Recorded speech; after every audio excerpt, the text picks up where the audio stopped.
अल्ताफ दादासाहेब शेख दिग्दर्शित कर्मयोगी आबासाहेब 28 कोटी 41 लाखांचा गल्ला करत 5व्या आठवड्यातही बॉक्स ऑफिसवर हिट। जागतिक विक्रमी चित्रपट निर्माते अल्ताफ दादासाहेब शेख दिग्दर्शित कर्मयोगी आबासाहेब हा चित्रपट 5व्या आठवड्यातही बॉक्स ऑफिसवर धूम करत आहे। सिंघम अगेन, भूल भुलैया 3 यासारख्या चित्रपटांना टक्कर देत संपूर्ण भारतभर 29 दिवसात 28 कोटी 41 लाखांचा व्यवसाय केला।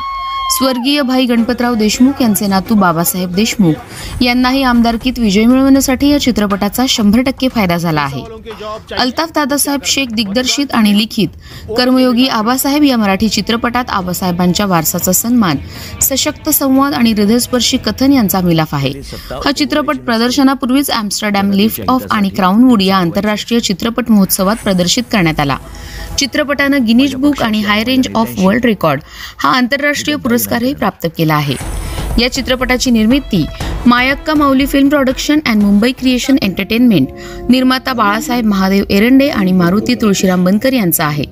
स्वर्गीय भाई गणपतराव देशमुख यांच्या भूमिकेत अनिकेत विश्वासराव आणि हिंदी आणि मराठीतील तब्बल 28 कलाकारांनी आपापली भूमिका सक्षम वठवली आहे।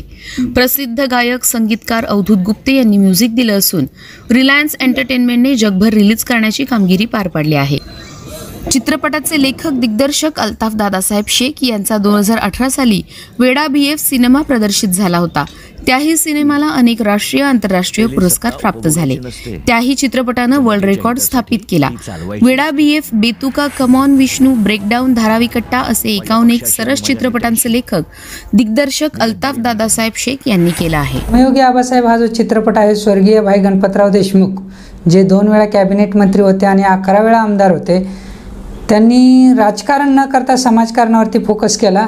तर या चित्रपटाची प्रेरणा आमचे मोठे बंधू अमजद खान शेख आणि आमचे गुरुवर्य चिदानंद स्वामी सर यांच्याकडून प्रेरणा भेटली मला। 3री इयत्तामध्ये मी शिकत असताना मराठीच्या प्रश्नपत्रिकेत निबंध आला होता, माझं स्वप्न। तर माझं स्वप्न मी लेखक आणि दिग्दर्शक होणार आहे असं लिहिलं होतं। तर ते शिक्षक आणि माझे वडील हे दोन्ही खास मित्र होते। तर त्या शिक्षकांनी माझ्या वडिलांना शाळेत बोलवून वर्गातल्या सगळ्या मित्रांसमोर विचारलं की तुमच्या मुलाने लेखक आणि दिग्दर्शक होणार आहे, इथून मुंबई 450 किलोमीटर आहे आणि तुमच्या घरात कुणी नाही ह्या क्षेत्राशी निगडीत, तर तुमच्या मुलाने निबंधाचं उत्तर लिहिलं आहे की लेखक आणि दिग्दर्शक व्हायचं, तर हे पॉसिबल नाही, त्याला एकतर निबंध बदलायला सांगा तरच मी त्याला पास करेन, नाही तर नापास करेन। त्यावरती माझ्या वडिलांनी विचारलं, बेटा ये कैसा होगा, पॉसिबल है? तो मैं बोला कि मेरा सपना मैं चेंज नहीं करूँगा। तर मी माझं काही स्वप्न बदललं नाही।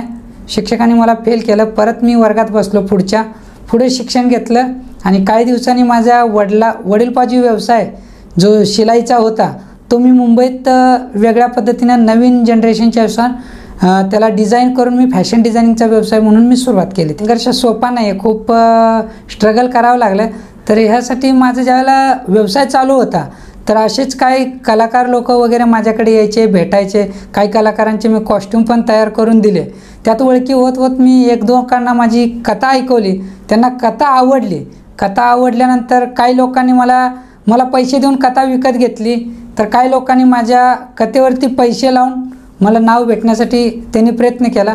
आणि ते मी माझ्या कामावरती माझा विश्वास होता आणि माझी मेहनत होती, त्यामुळे मी आज सक्सेस झालो असं म्हणू शकत नाही, पण मी त्या लाईनवरती चाललो आहे असं म्हणू शकतो। वेडा BF चित्रपट तर हा महाराष्ट्रात 3 आठवडे होता, चांगलं कलेक्शन पण होतं आणि त्या सिनेमाचं वर्ल्ड बुक रेकॉर्डला नाव पण होतं आणि त्याला अवॉर्ड पण होते। आणि लोरी चित्रपटात सांगायचं झालं तर लोरी चित्रपटाचं मी एक गीतकार आणि म्युझिक डायरेक्टर म्हणून काम केलेलं आहे। कर्मयोगी आबासाहेब कास्टबद्दल सांगायचं झालं तर अनिकेत विश्वासराव आहेत। आमच्यासाठी चॅलेंजिंग हे होतं की अनिकेत विश्वासरावला 3 जनरेशनमध्ये दाखवायचं, म्हणजे स्वर्गीय भाई गणपतराव देशमुख यांचं 94 वर्षाचं आयुष्य, अनिकेत सरांना 20 वर्षाचं पण दाखवायचं, 45 वर्षाचं दाखवायचं आणि 94 वर्षाचं दाखवायचं। हे आमच्यासाठी खूप चॅलेंजिंग होतं, का तर 100 सीन 100 लोकेशन हे चॅलेंजिंग होतं।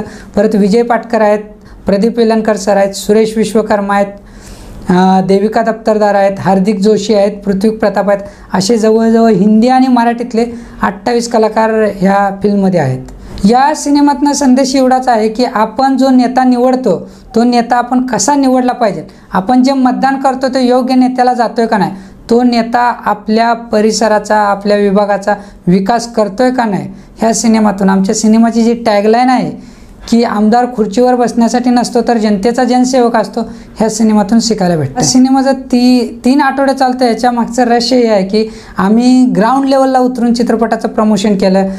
तुम्हाला आमचे सोशल मीडियावरती व्हिडिओ पाहायला भेटतीलच की एक मुलगा पाठीमागं स्क्रीनसारखा अडकावतोय आणि त्याच्यावरती सॉन्ग आणि आमचे ट्रेलर्स वाजतात. तर ट्रेनमध्ये, बसमध्ये, रेल्वेमध्ये, परत ग्रामीण भागामध्ये आम्ही रिक्षाला साऊंड स्पीकर वगैरे लावून, परत प्रत्येक जिथं जिथं थिएटर्स आहेत तिथं होर्डिंग वगैरे करून ग्राउंड लेवलला आम्ही चित्रपटाचं प्रमोशन केलेलं. तर हा सिनेमा रिलीजच्या अगोदर म्हणजे ॲम्स्टरडॅम फिल्म फेस्टिवलमध्ये सिनेमा सिलेक्ट झाला असून परत क्राऊन वर्ल्ड इंटरनॅशनल फिल्म फेस्टिवलमध्ये सिलेक्ट झाला आहे.